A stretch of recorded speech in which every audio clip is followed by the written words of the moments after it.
Morning class, this is ECON 512, Introduction to International Trade class.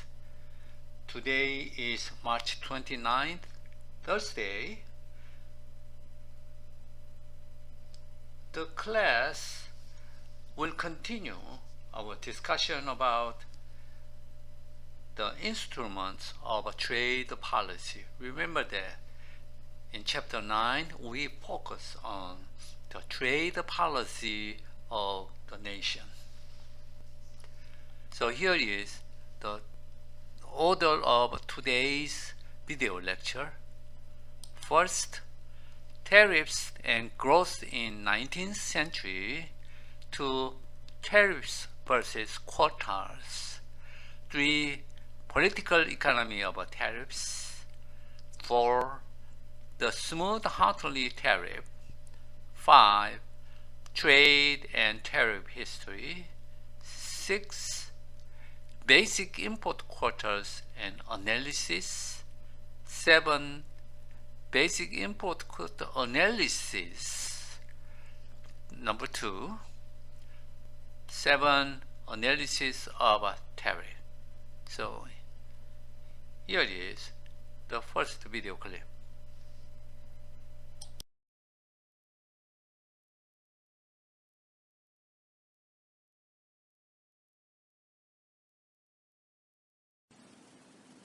Now let's consider the theory of optimal tariffs. What we'll see here is that sometimes a tariff can help an individual nation, but without helping the world as a whole.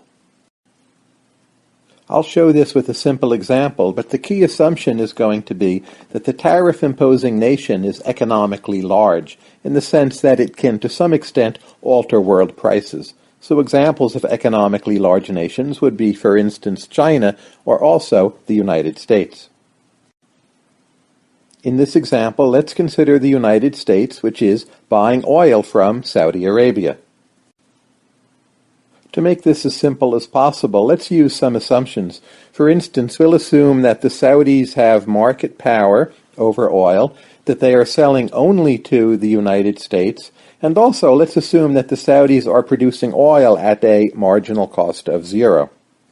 The point here is not that these are realistic, but that they will help us focus in on the one key mechanism behind optimal tariff theory, and I'll again stress the key assumption is that the United States is an economically large country in the sense that its buying decisions, its taxes, its policies can affect global prices as a whole. So here we can see the demand curve for Saudi oil, first in the absence of a tax, and to maximize profits with zero marginal cost, the Saudis will choose this point on the demand curve, and we will get this market quantity in equilibrium and this here market price. And profit for the Saudis will be given by the size of this rectangular box here.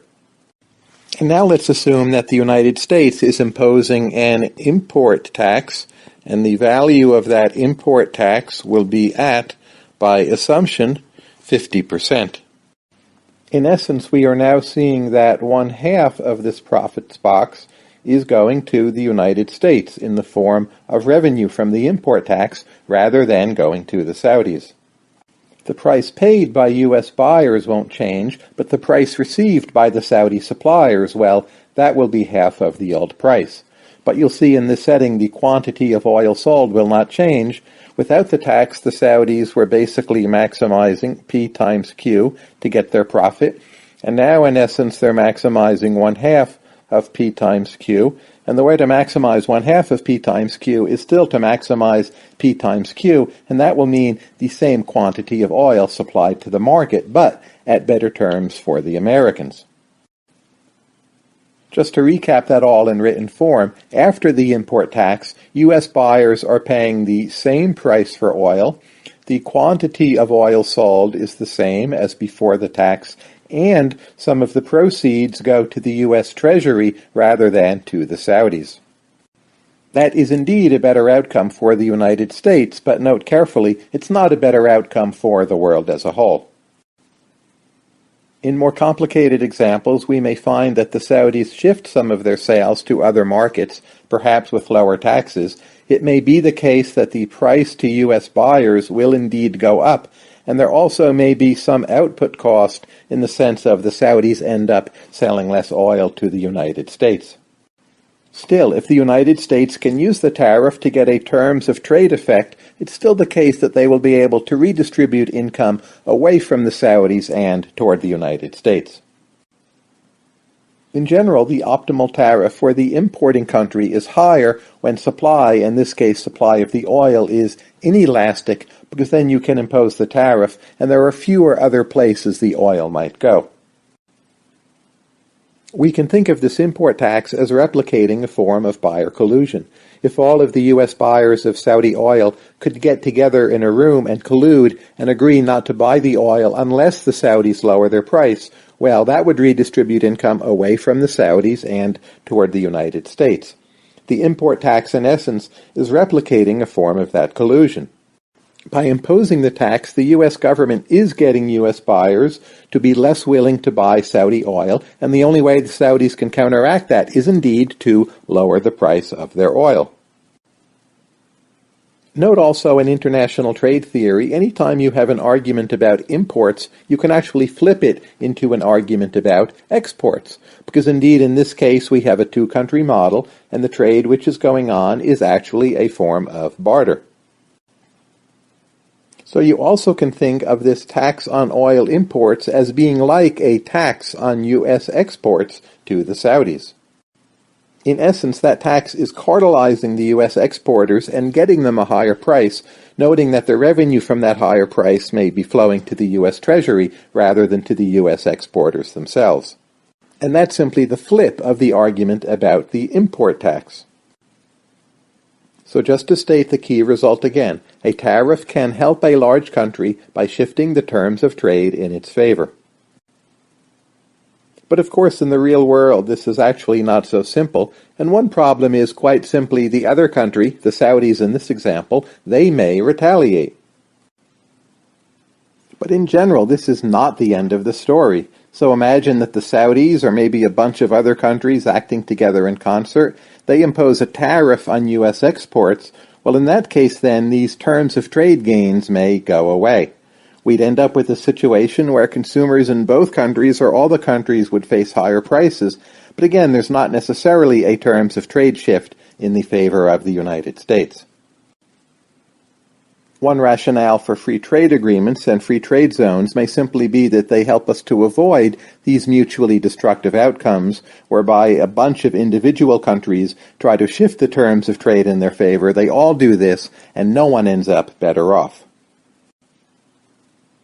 To pursue this topic further, well, one thing you can do is simply Google optimal tariff theory, or put that in scholar.google.com. There's the Feenstra and Taylor book, International Trade. Thomas Humphrey has a good article on the intellectual roots of optimum tariff theory. See also our videos on John Stuart Mill and Torrance on this. And also there's a very interesting piece, Optimal Tariffs and Market Power, the Evidence, and that looks at the question of whether optimal tariff theory actually predicts to some extent where and when countries actually levy tariffs.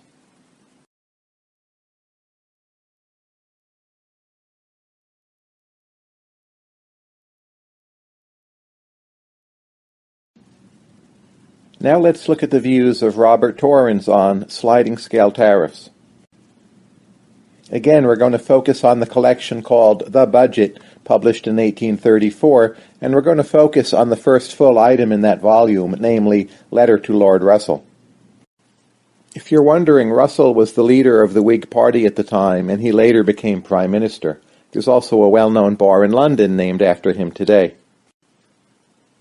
The letter concerns a policy dispute over the tariffs on barley, wheat, and rye. At the time, these commodities entering England were subject to tax. The key economic point in the background here is that English consumers really faced a very high level of risk. Keep in mind, we're talking about a much poorer economy, many people are living close to subsistence, and changes in the price of, say, bread have a significant impact on their ability to eat and their ability to afford the conveniences of everyday life. The idea that this price risk for bread is a very serious matter, that's going to be essential to the economic arguments Torrance is going to create. At the time, what was in place was a fixed tariff. What Torrance wanted to see implemented in its place was a sliding scale tariff, and that would mean the tariff would be low when the price of foodstuffs was high, and the tariff would be high when the price of foodstuffs was low. Torrance's basic argument is that such a sliding scale tariff would have superior risk-sharing properties compared to the fixed tariff. That is, it would smooth out changes in the price of foodstuffs. In particular, he was focused on the case when prices are expected to rise, of course because of a bad harvest, and that really is the problematic situation in an economy with so many people living close to subsistence.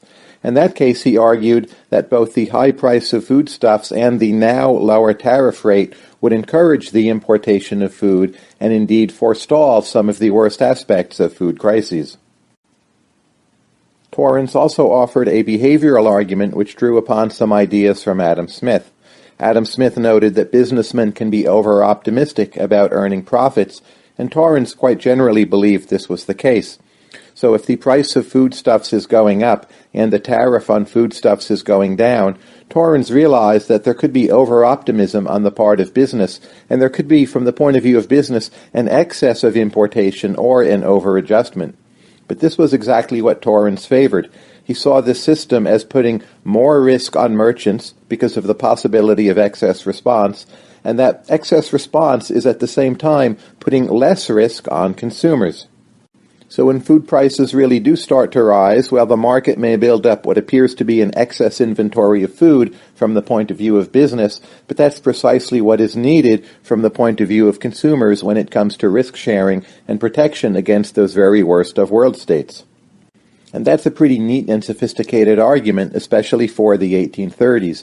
It's tying together ideas from behavioral economics, the theory of optimal risk-bearing, and theory of optimal taxation, all in a short pamphlet, or rather letter, written to someone in Parliament.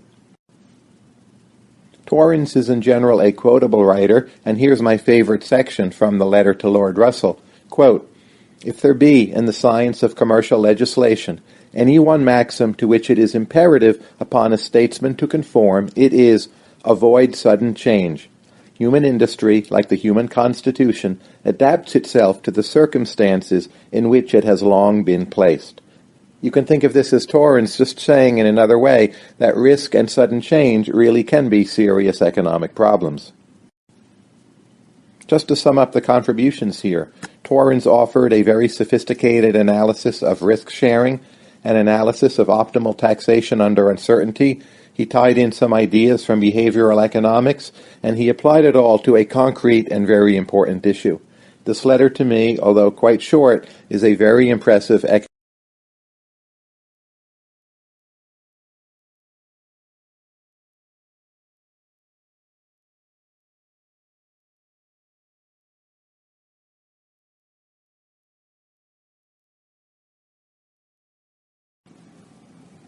Now let's consider the extent to which industrial policy was a factor behind the economic success of South Korea. In general, since the early 1960s, South Korea has been one of the world's biggest economic success stories. The communist North Korea was originally wealthier than the South, but North Korea today still has problems with famine, and South Korea has become an economically advanced nation.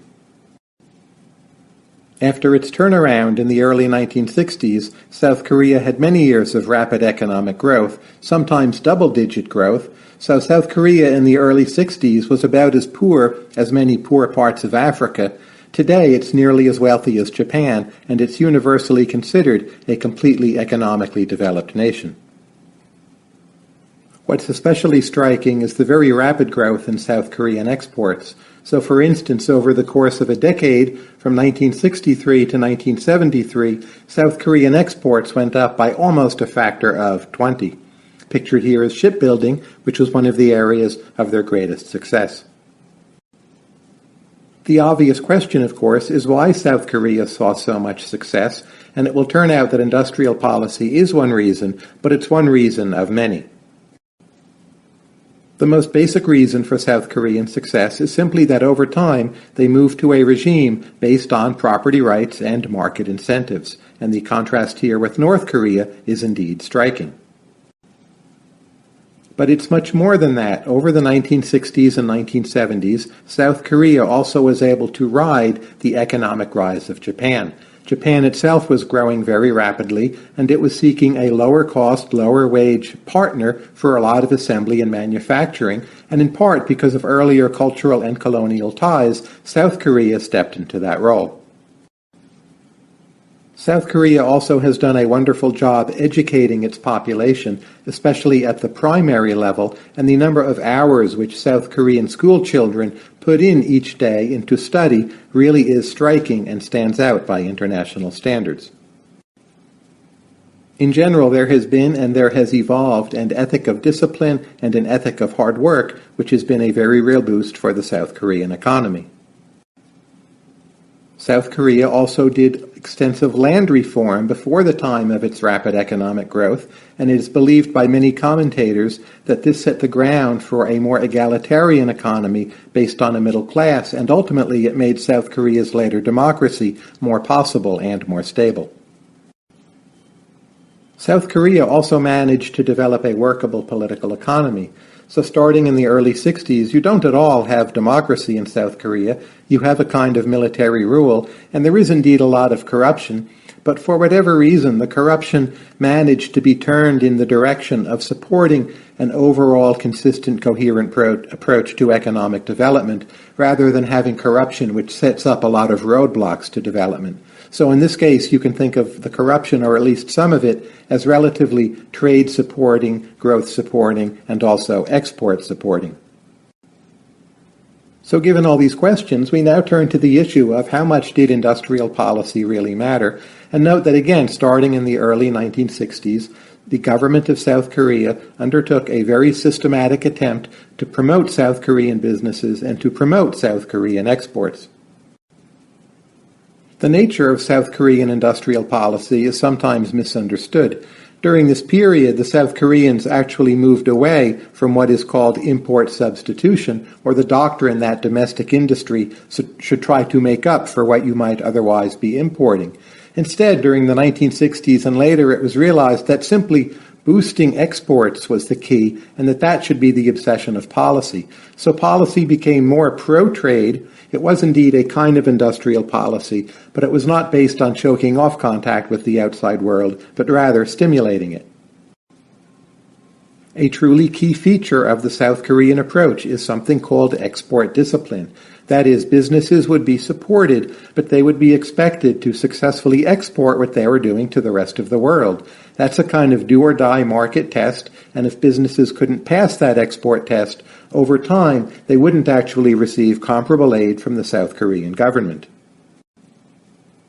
As part of this export discipline, it was the case that the chaebol, the large conglomerate corporations which play such a large role in the South Korean economy, that over time, if they failed in international markets, they would actually be allowed to fail. So you did have an industrial policy, and it was largely successful, but it also was combined with this market test and with this export discipline.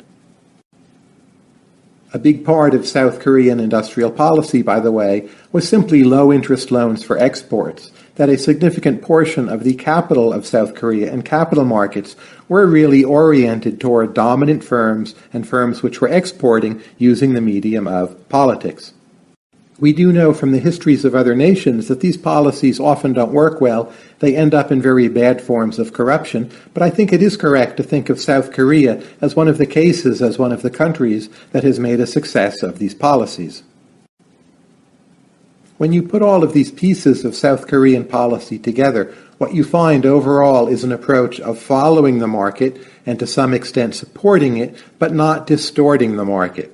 So for instance, if you look at relative prices in South Korea and you compare them to relative prices outside of South Korea in comparable Asian nations, we find those relative prices were not so different. So the industrial policy here, what it was doing was giving firms a chance to succeed, but it was not really trying fundamentally to override market prices. This is just a brief introduction to a very complex topic. Unfortunately, a lot of the best readings are not available online, but if you would like my picks for the best place to go to read about the industrial policy of South Korea, I would recommend the works and the books on this screen here.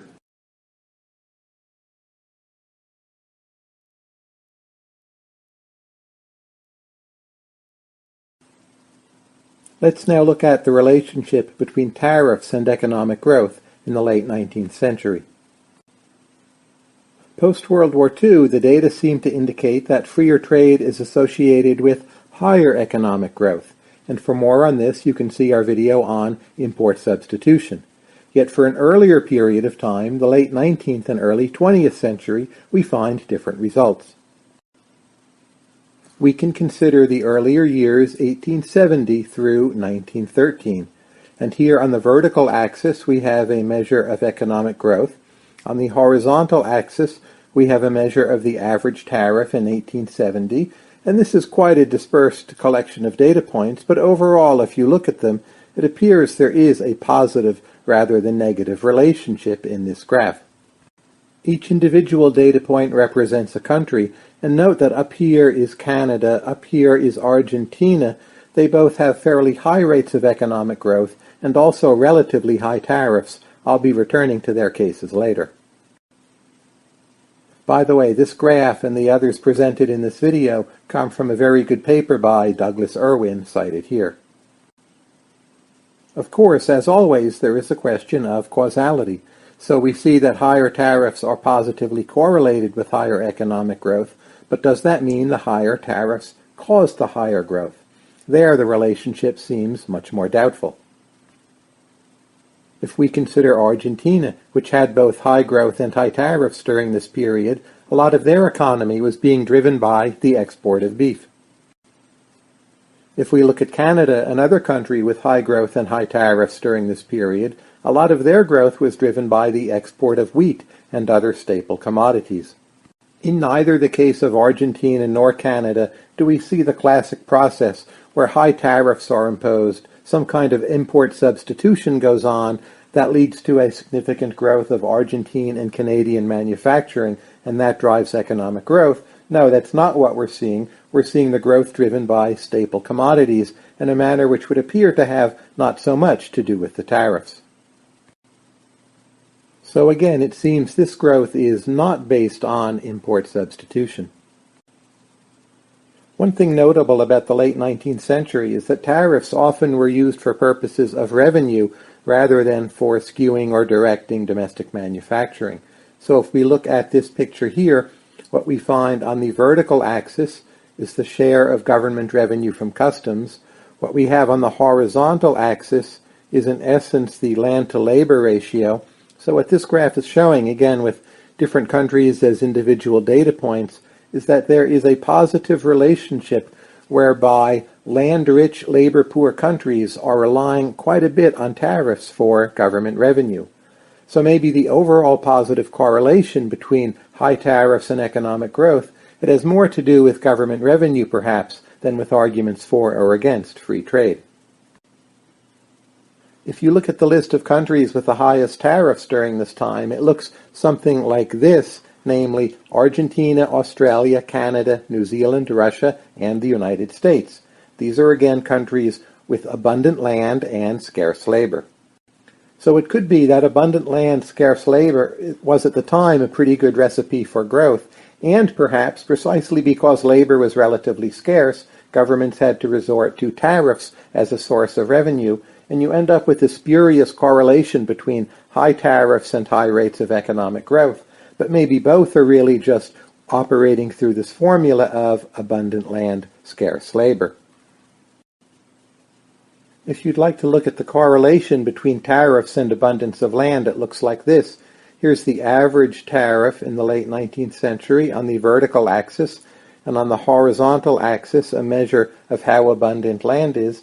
And this seems to be a fairly clear relationship, of course pointing upwards. That is, countries with a lot of abundant land were using higher tariff rates. A further question to keep in mind when assessing these debates is just how much did tariffs matter back then? Economies were more closed than today, the world was less globalized, and in general questions of distance and transportation. Did this region have a good port? Did it have a good rail network? This was not to be taken for granted back in the late 19th and early 20th centuries. It's still the case today that distance and cultural connectedness and transportation are more important factors in shaping trade than tariffs, and this probably was true back then as well. For more on this, see our videos on the gravity equation. In any case, the positive correlation between high tariffs and high rates of economic growth in the late 19th century still is considered somewhat of an open puzzle. For our sources and further reading on this topic, I very much recommend these articles listed here, which are available online.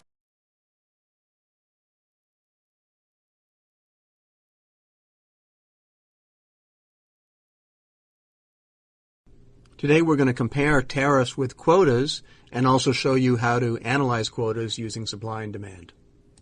Let's briefly review our theory of international trade with demand and supply.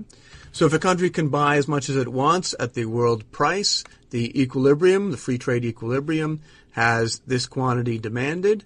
This quantity will be supplied domestically. The difference between the quantity demanded and the quantity supplied domestically is imports. If we now add on a tariff, that's a tax which shifts the world supply curve up. The new equilibrium is here. We have less is demanded because the price is higher. We have domestic production increases, so our quantity of imports falls. And our tariff revenues, that's simply the tariff rate times the quantity of imports, gives us the tariff revenues which go to the government. Okay, now let's apply this to a quota. Okay, so here's our tariff diagram. We want to compare with a quota, so let's clean up our diagram. I'm just going to leave some faint lines in here to remind us of where the tariff was and to remind us of how much imports were under the tariff. Now we want to compare with a quota, but what size quota? A big one, a small one? To be fair, let's compare the tariff with a quota which brings in exactly the same quantity of imports. So instead, remember, this is the imports under the tariff. So let's compare with a quota which has the same quantity of imports. Now, how do we analyze this quota? Well, what we can think of the quota as doing as subtracting this quantity from the domestic demand curve. So we can think about the quota as shifting back the domestic demand curve so that domestic suppliers will be able to choose how much to supply out of the domestic demand after the quota has been taken out, as it were. So the domestic demand curve is going to shift back by the amount of the quota. This distance here is the same as this distance here, just the quantity of the quota. That means the domestic demand curve will go here. And now what do we see?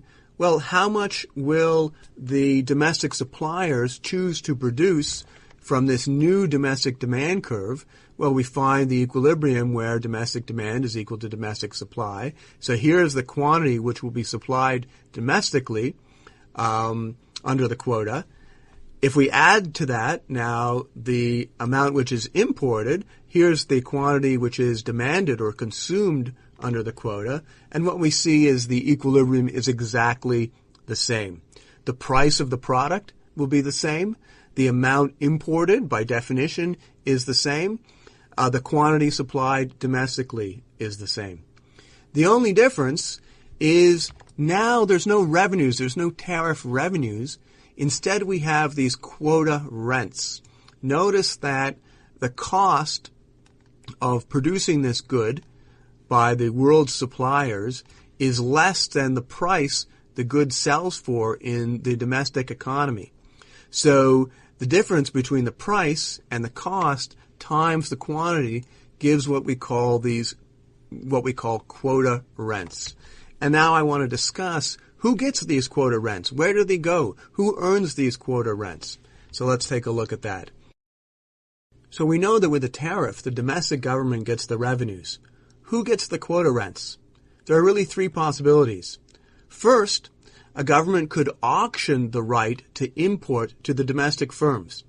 That right would give domestic firms the right to buy the quota amount on the world market at the low world price and sell in the domestic market at the high domestic price. That right is worth quite a bit because you are buying low and selling high. So if this right were auctioned off, the auction revenues would flow to the government, and the government would end up with just as much revenues as if there were a tariff. So this situation would be perfectly equivalent to a tariff. Surprisingly, it's rarely used. Australia and New Zealand have done this occasionally, not so much today, but around the world this is rarely done. Auctioning off the right to import is quite rare. What is more common is to give the right to import to domestic firms. Now, again, remember that you're giving these domestic firms the right to buy low and sell high, and that's worth a lot. In fact, Ann Kruger in 1974 calculated that in India, the rents from the import licenses were around 5% of GDP. And in Turkey, the rents from the import licenses were about 15% of GDP, really big numbers. Now, if you are giving away 15% of GDP, that's going to encourage firms to really compete to get those rents. And this, in fact, is where the idea of rent-seeking comes from. The idea of rent-seeking is competition to obtain rents which dissipates the rents. So in trying to get the rents, these firms spend a lot of money on lobbying, on paying bribes, on waiting, in various capacities to try and get these rents, and the rents are dissipated away, wasted away. Another way that these rents can be dissipated is through excess capacity. So, for example, suppose that the government says, we're going to give these rents away in proportion to how much domestic firms are already producing. In that case, this gives the domestic firms an incentive to produce overcapacity, to produce excess capacity. So you get wasted investment in capacity, which is designed simply to grab up those rents. Third thing, which is often done, is surprisingly again, but to give the rights not to domestic firms, but to foreign firms or governments. This was done by the Reagan administration in the 1980s, for example, under the so-called voluntary export restraints, under which Japanese automakers voluntarily agreed to send fewer cars to the United States.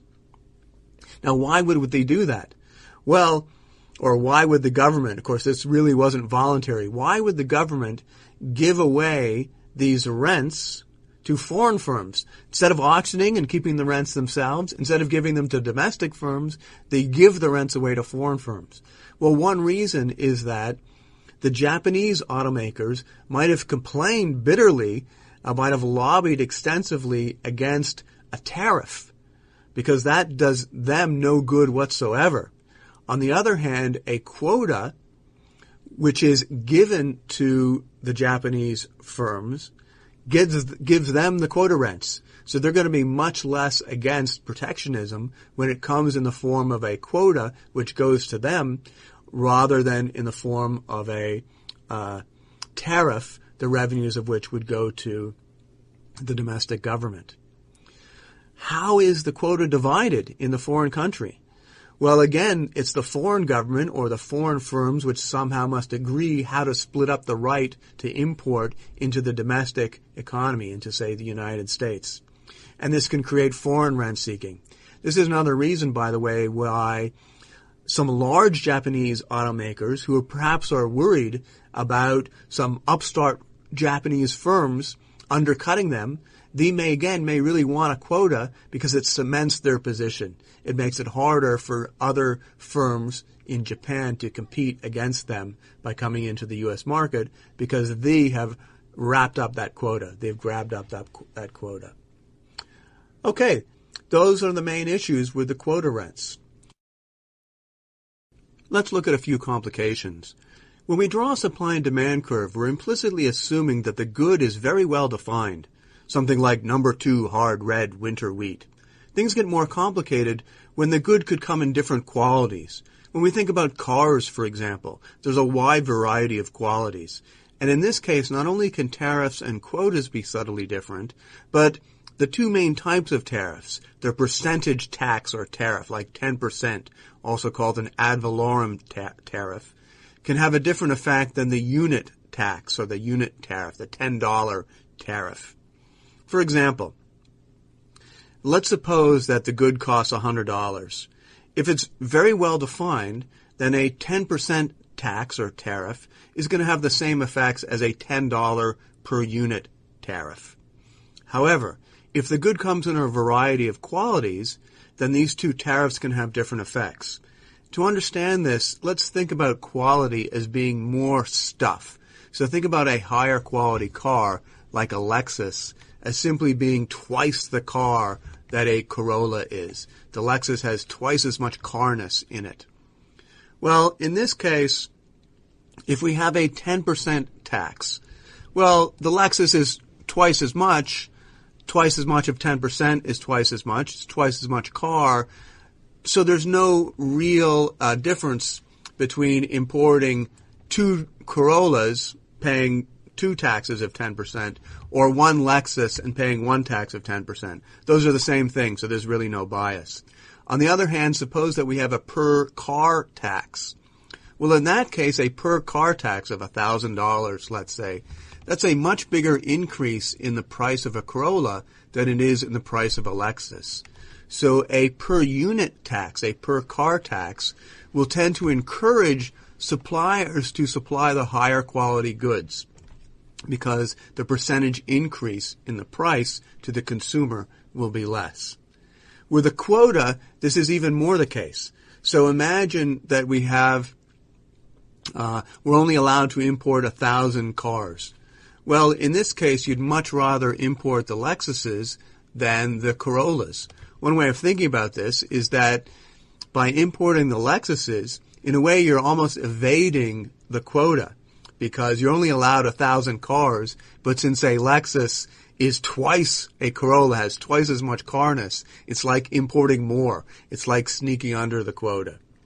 So what will happen is that a quota will tend to encourage the suppliers, in this case the automakers, to supply more high-quality goods.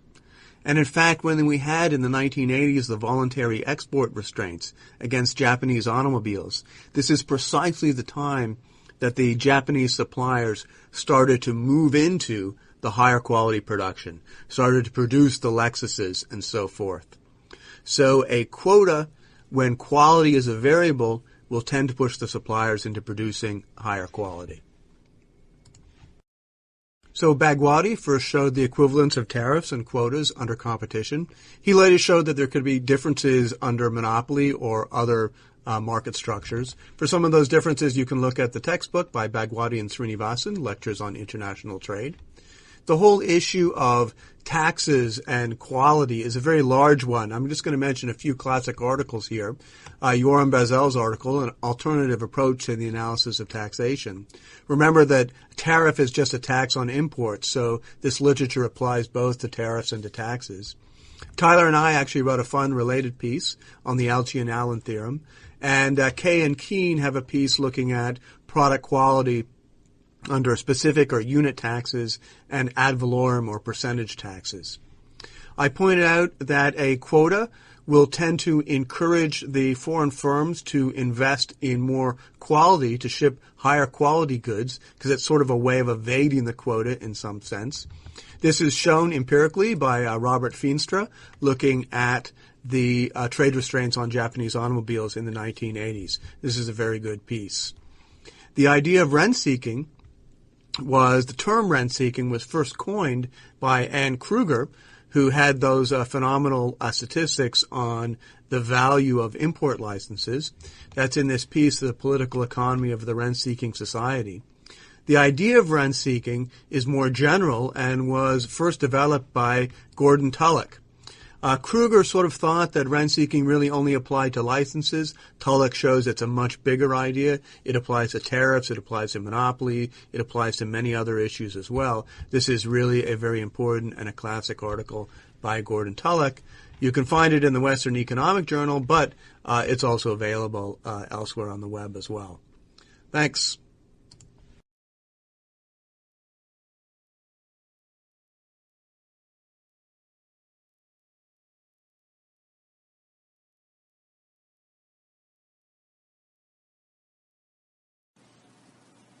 Now let's consider the political economy of tariffs, or what determines tariffs when in fact we do find them. It's often a puzzle why there are tariffs, since most economists favor free trade, especially for developed nations. Yet tariffs do persist, and the world seems to be foregoing some possible gains from trade. It is worth noting that, overall, tariffs do seem to be falling, as you can see in the broad contours of this graph. A lot of the significant tariffs which remain, especially in the United States and Europe, tend to be on agriculture. In the United States, for instance, products such as dairy and vegetables tend to have published tariffs in the range of 20 to 30%. We find some U.S. agricultural products which have very high published tariffs, over 100% in some cases, and those would include chocolate, some kinds of cheese, ham, and peanuts. As for non-agricultural products, in the United States you can find noticeable tariffs on these products. This would be auto parts, brooms, leatherware, sneakers, and decorative glassware, among other examples. The analytic question, of course, is what do all these have in common, and on that we have only partial answers. Perhaps the most common general explanation for tariffs is a public choice theory which refers to the distinction between concentrated benefits and diffuse costs. For instance, imagine that you have quite a small group of producers, and each would gain individually a large amount from the tariff. They will find it relatively easy and relatively profitable to push for imposing the tariff. Imagine also at the same time that the costs from that tariff are borne by, say, 310 million American consumers. Those costs are quite diffuse. Each individual only loses a small amount from the tariff. They're not going to be well informed about the tariff, and they probably won't find it worthwhile to organize against the tariff. Tariffs therefore tend to favor relatively small and relatively well-organized groups, as pointed out by the economist Mancur Olson. A related factor to Olson's hypothesis is the geographic concentration of producers, especially in a federalistic system. So in the United States, for instance, a large number of farmers live in Iowa, and the congressmen from Iowa, the representatives and the senators, when working in Washington, they tend to represent those farm interests and to push for farm protectionism and also subsidies to farmers. This political force probably would be weaker if farmers were spread out evenly across the entire country, but of course they're not. Another possible factor behind protectionism is that workers will support their own industry. So for instance, in the 1980s, a lot of American automobile manufacture was located in Michigan. That manufacture was under the threat of Japanese and other imports, and a lot of people in Michigan, most of all auto workers, seemed to favor some degree of protectionism. Yet another factor behind trade policy seems to be foreign policy considerations. So for instance, during the Cold War, it was common that the United States would try to strike up free trade-based relationships with other nations for the ostensible purpose of keeping them away from communism and an alliance with the Soviet Union. More recently, the United States, Western Europe, and other nations have tried to bring Russia and China into the World Trade Organization, successfully in both cases, with the hope that this will help those economies liberalize and perhaps eventually move them both closer to some kind of democracy. The most important formal model of trade protection comes from a famous piece from the 1990s. It's called Protection for Sale, and it's written by Grossman and Heltman. They model politics as a kind of auction process through which different interest groups are bidding for tariffs. It might be most efficient to have no tariffs at all, but given that we're going to have some tariffs, what happens is that groups, in essence, put in different bids into the political process, and we end up with a system of relatively efficient tariffs. We then end up with what is called a constrained efficient result, and we end up with the following predictors of tariffs. First, is an industry politically organized? Industries which are politically organized are more likely to have tariffs in their favor. Second, what is the import elasticity of a good with respect to tariffs? And third, what is the import penetration ratio for a given good? Let's look at those latter two in more detail. The import elasticity rule is that tariffs will be relatively high when the imports are in inelastic demand. This comes from something in microeconomics known as the Ramsey Tax Rule. If you need to review the Ramsey Tax Rule, please use Google. But just note for now, the Ramsey Tax Rule implies that you have lower deadweight losses when you impose taxes or tariffs or price markups on goods with relatively inelastic demand. Now, going back to the protection for sale setting, if you imagine interest groups bidding for different policies, well, the policies most likely to win that auction will be the policies with relatively low deadweight losses, and those will be the policies which place import taxes on products with relatively inelastic demand. When it comes to the import penetration ratio, the protection for sale theory predicts that when you have a low import penetration ratio, that tends to lead to high protectionism. The intuition here is simply that the tariff penalizes consumers less when the import penetration ratio is relatively low. That said, this perhaps runs counter to our intuition that maybe we expect to find higher tariffs or higher pressures for tariffs in areas where competition from foreign products is increasing. And in this regard, empirically, the production for sale model has not held up in every regard. Overall, there were some early papers providing some quite definite support for the protection for sale model, and you'll find those papers referenced here. You can find them online. Nonetheless, more recent results are mixed, and you can track those down by using Google, with keywords protection for sale being very useful. In addition to what's already been listed, I would recommend these sources on the debate. There's some very useful lecture notes by Dave Donaldson on trade policy empirics, which you can find online. Also, see our other videos, one on trade and tariff history, one on who supports free trade, and also one on optimal tariff theory. They cover some other angles and corners of the same general question. There's Grossman and Helpman, and it's still an excellent book to read.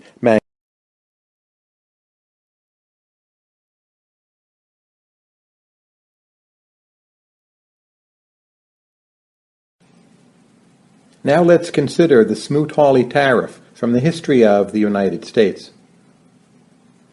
To do this, we need to go back to the Great Depression of the 1930s. Of course, this is a time when real output was plummeting and unemployment was as high as 25%.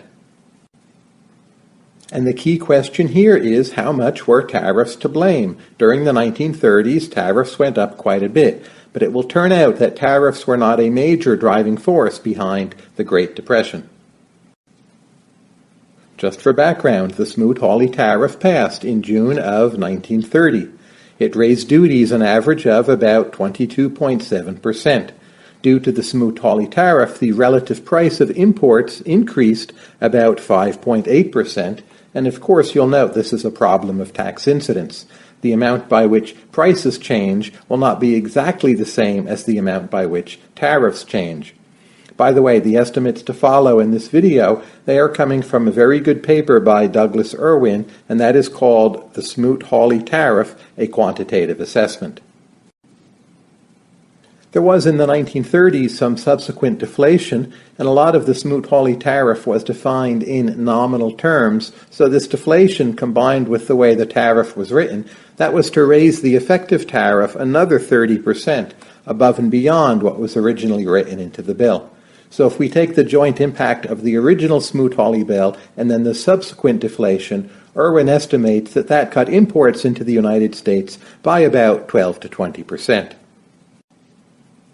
If we look at 1930 to 1932, we find that the volume of U.S. imports, all things considered, is falling by about 41.2%. Of course, by no means was all of that due to Smoot-Hawley, because at the same time, real GDP was falling by about 29.8%, and of course, that's going to cut back on imports too. Irwin's best estimate is that Smoot-Hawley plus the subsequent deflation, that accounted for about 22% of the 41.2% decline in imports over this period. So you can think of Smoot-Hawley as causing a bit more than half of the overall import decline. But here's the key point for why Smoot-Hawley was not a driving force behind the Great Depression.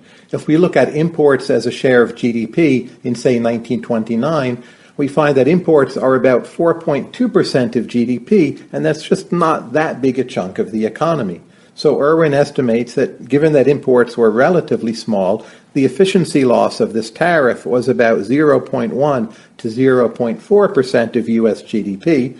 Virtually all economists agree the tariff was a bad idea. It cut off a lot of trade, it lowered business confidence, but in quantitative terms, this simply isn't nearly large enough for it to be a driving force behind the Great Depression. It should be noted there was also a trade retaliation effect. So because the U.S. put Smoot-Hawley on its imports, other nations over time retaliated. It's difficult to estimate how big an effect this is. Irwin is estimating that as a result of retaliation, U.S. exports are losing about 10% of their value. We're not sure what that figure is. That will get the cost of Smoot-Hawley higher. But again, a lot of that retaliation is coming a bit later, and it still doesn't have the tariff as a driving force behind the Great Depression. The Great Depression does last through the 1930s in the U.S., but the happy side of the story is that in later parts of the 1930s, the U.S. starts moving back toward free trade. To read more about that, you can see this piece by Doug Irwin on the later reciprocal free trade agreements. Also, for in general more information, you can just Google Smoot-Hawley Tariff.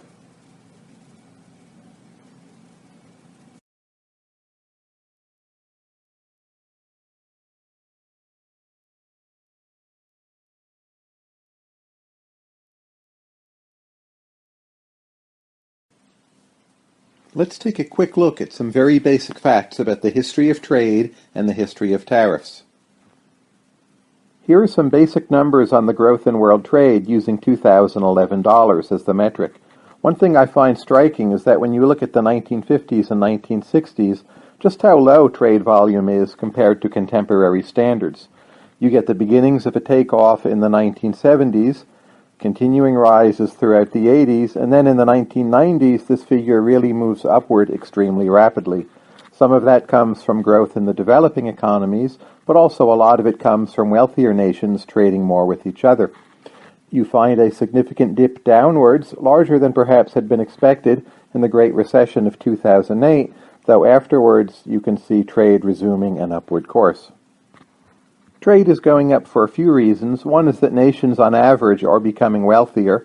Another is that transportation costs are falling, and that makes trade easier. And a final factor, which we'll look at more in a moment, is that tariffs and barriers to trade overall have been falling. Coming from an international sample of countries, here's data on average tariff on imports, and moving pretty much in lockstep, a trade restrictiveness index. It's interesting when you look at the late 19th century that tariffs are really relatively high. One reason for this is that at that time, countries in general did not have income taxes, and tariffs were used as a major source of funding for governments. Starting in the early 20th century, there's a significant dip in tariffs, lasting through the 1920s, and then we find a decade starting in the 20s and also the onset of the Great Depression, where tariff rates grow significantly higher, and there's a partial breakdown in world trade starting in the 1930s, but then in the post-war era we can see tariffs and trade restrictions on a strongly downward march, and there's a significant move toward freer trade. Here's another trade index based on tariff rates from 35 countries. One thing you can see here is a beginning of trade wars in the 1920s. You also see the collapse of world trade during the Great Depression in the 1930s. That's partly from tariffs, but also in large part due to the Depression itself.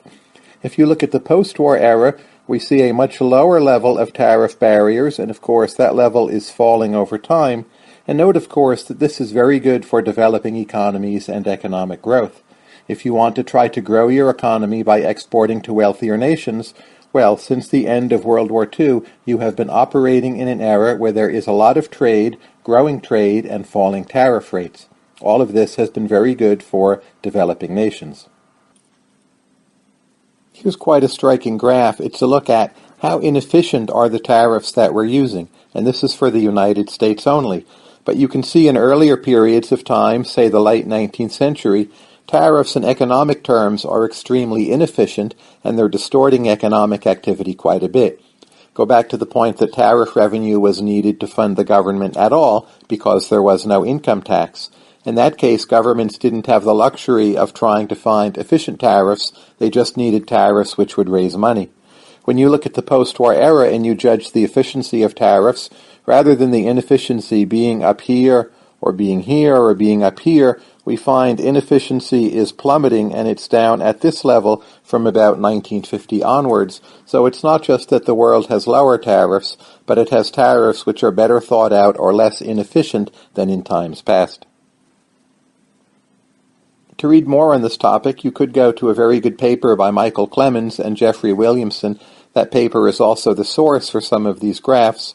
And you could go to the World Trade Organization website and read their annual reports for updates on what is going on with trade and tariffs.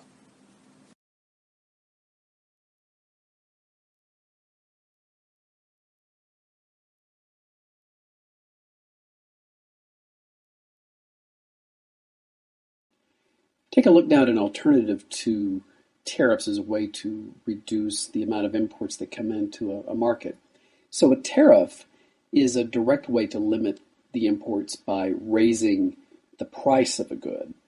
A quantitative restriction instead just limits the quantity of the goods that come into the market. It could be as a share of the total market in the economy, or just a simple quantity per given year.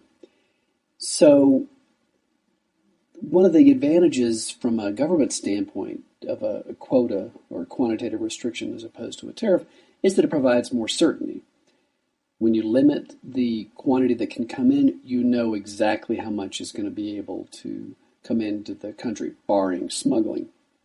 A tariff, on the other hand, if foreigners or importers pay the tax at the border, they can bring the product in. So you really don't know with certainty what the number of goods that will come into the market, and so don't know what the pressure will be on your domestic producers. So in this video, we're going to be examining a number of aspects of quantitative restrictions. One is to look at the effects of these measures on domestic prices, at domestic production, and ultimately on domestic consumers. We're going to see that there's going to be an important role for the allocation of licenses. Basically, that is a piece of paper that allows someone to bring a product into the market. If you have a physical quantity that's allowed in, the government needs to keep track of that, and when it reaches the limit, the border shuts down. And so the way that this is done is often through the allocation of a license at the border. And another important aspect that's going to be associated with these licenses is a concept called Quota Rent, which we will introduce in just a few moments. So let's start out with a basic supply and demand curve for an import competing industry. We have the red line, which is the free trade supply price. We're going to be looking at a small country case. The world will supply as much of this product as this importing country would want at $100. So that's the world price is $100. Q2 is demanded, Q1 is supplied domestically, and the difference, of course, is imported.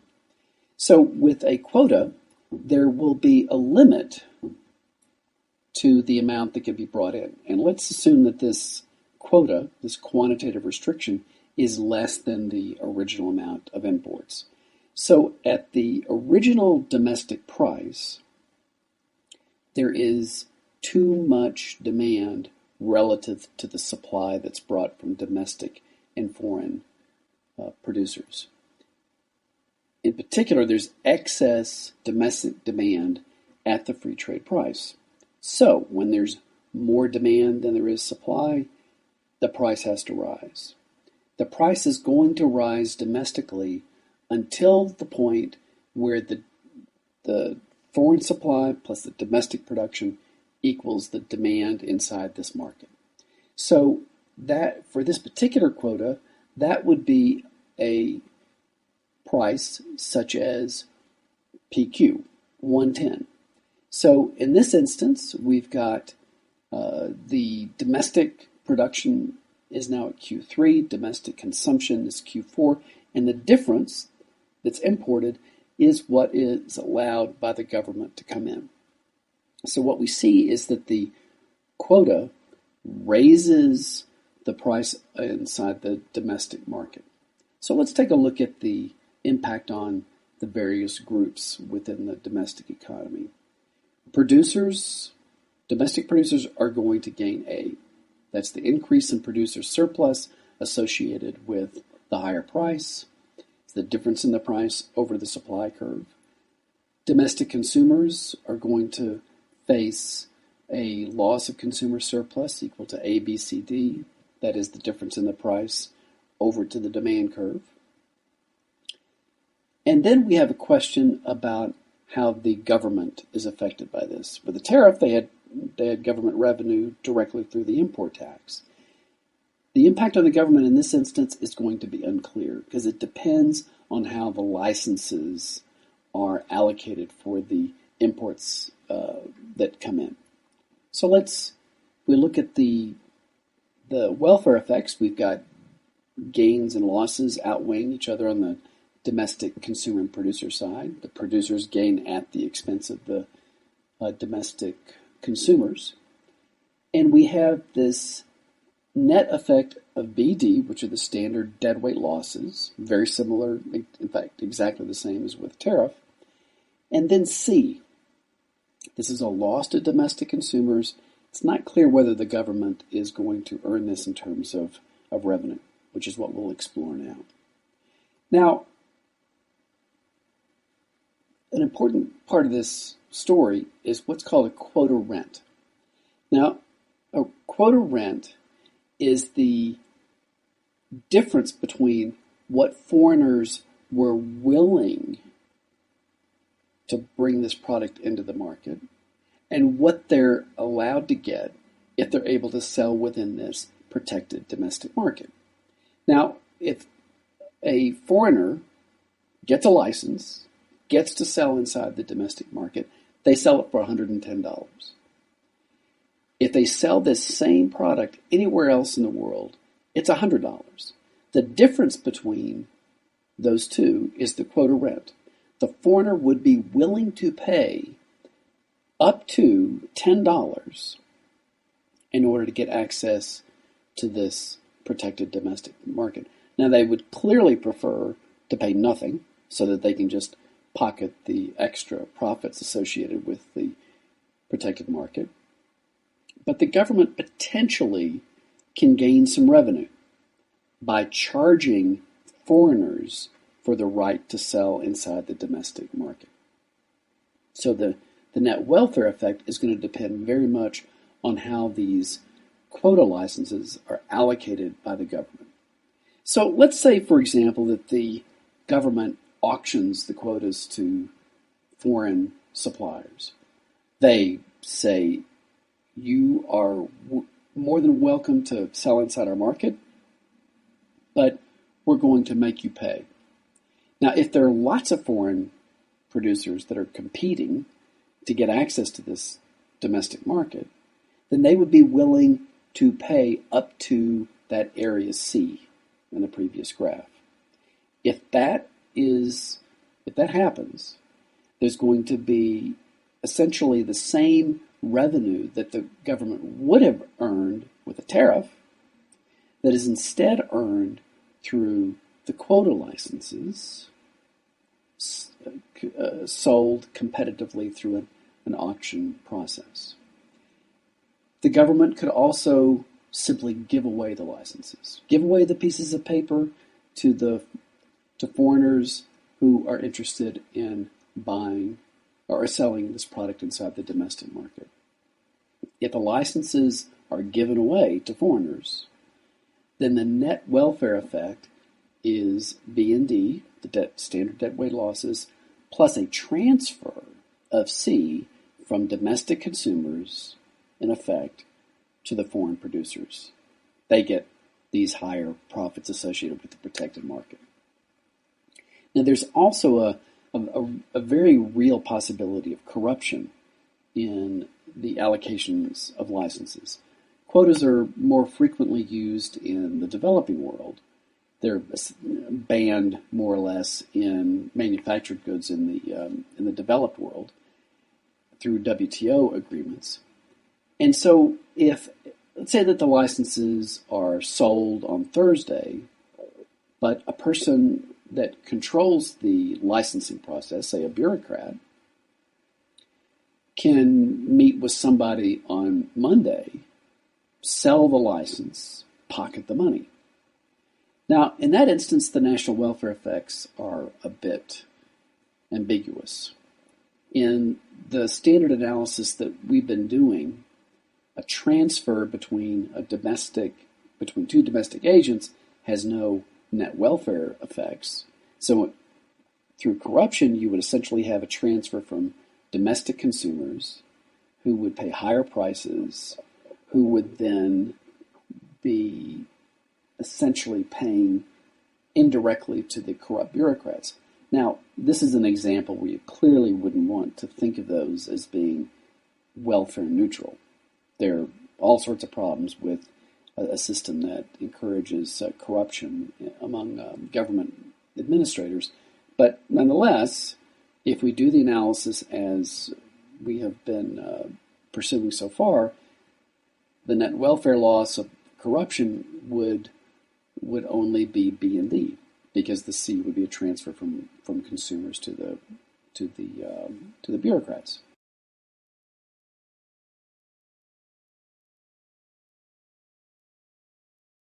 A tariff is a tax on imports. Tariffs are most commonly levied against individual goods or services.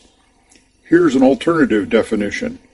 Tariff, a scale of taxes on imports designed to protect the domestic producer against the greed of his customers. Before we can talk about the impact of a tariff on economic welfare, we need a way of measuring that welfare. Using milk as our example, we will show how total economic welfare can be measured using consumer surplus and producer surplus. Economic welfare is the sum of consumer surplus and producer surplus.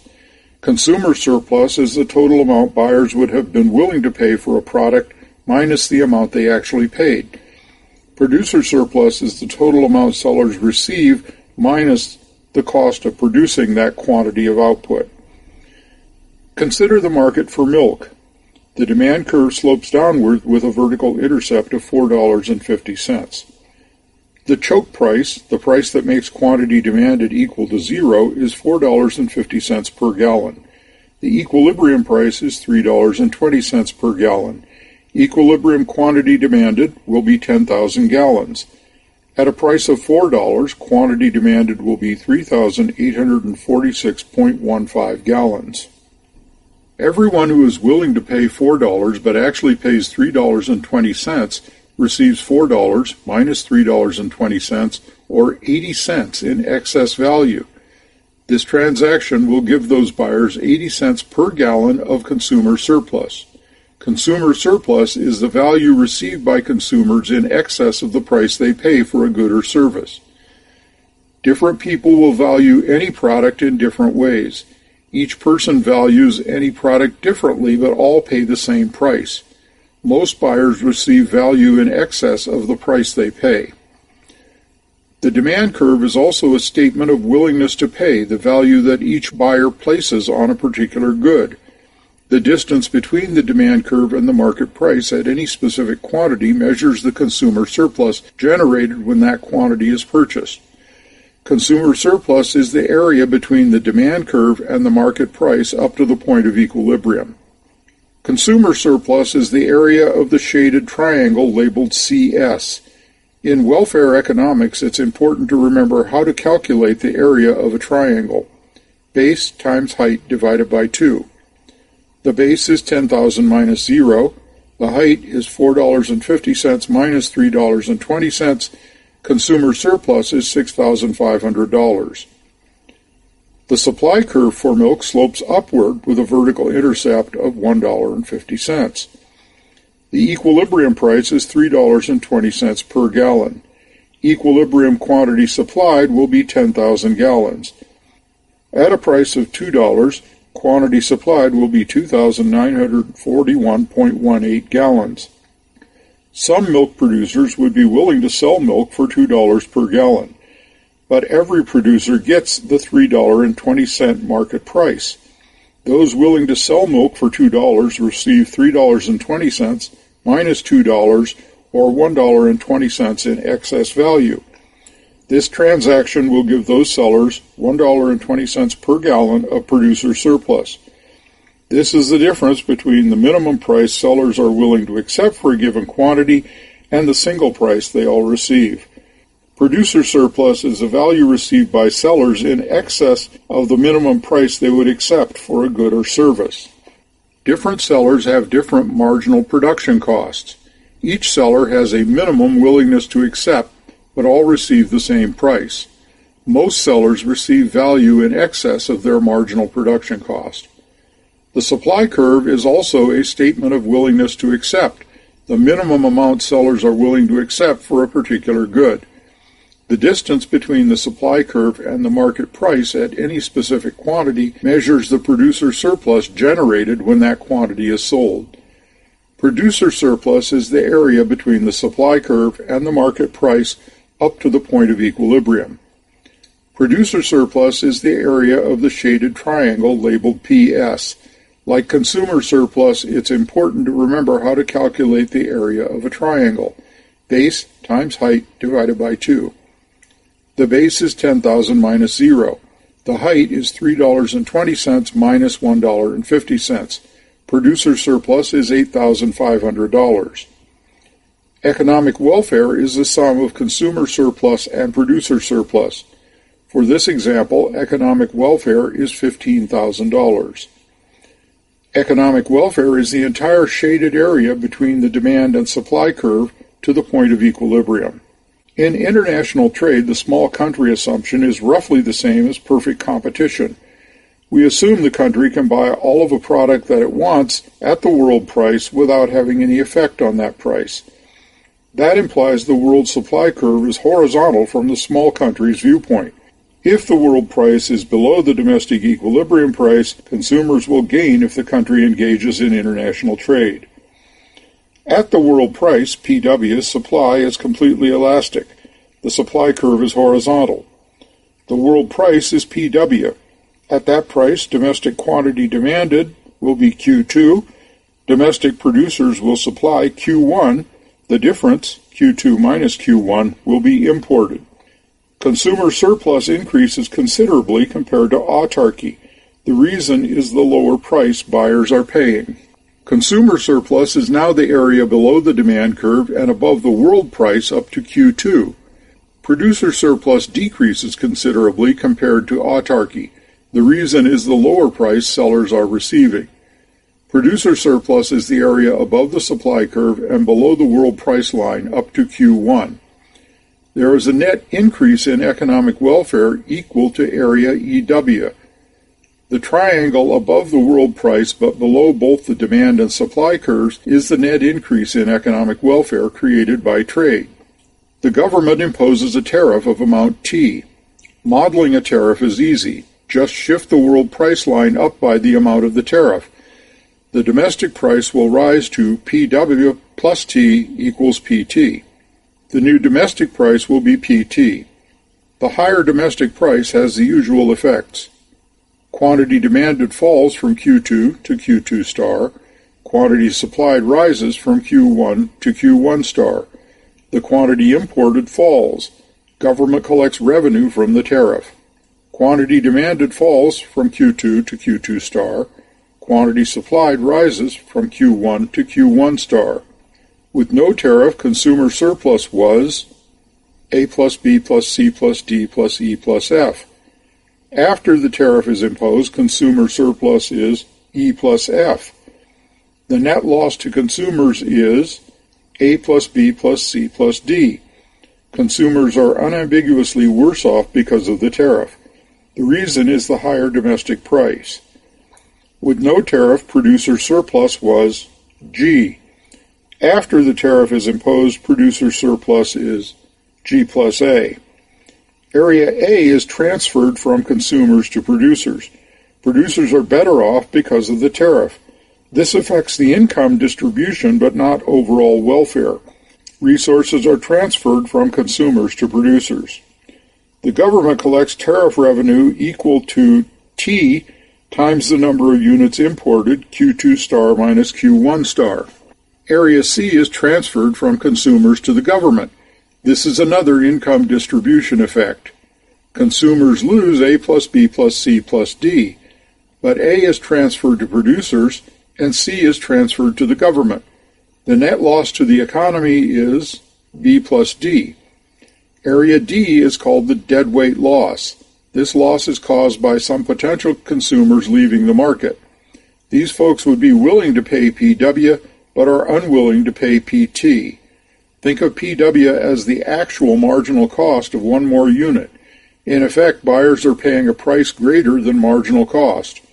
This deadweight loss is similar to the same loss created by firms with market power. The deadweight loss is the area below the demand curve, above the world price line, and between Q2 and Q2 star. Area B is called the efficiency loss. The triangle B is the additional cost to the nation when it tries to make the extra output Q1 star at home instead of buying it in the world market at price PW. Area B is a resource misallocation and a net loss to the nation because the same goods, Q1 star minus Q1, could have been acquired without giving up this amount. While this is also a deadweight loss, the term efficiency loss focuses attention on the production side. The efficiency loss is the area below the supply curve, above the world price line, and between Q1 and Q1 star. Table 6.1 is a summary of the welfare effects of this tariff. Pay special attention to the last three rows: government revenue, deadweight consumption loss, and efficiency loss. All three are zero under free trade.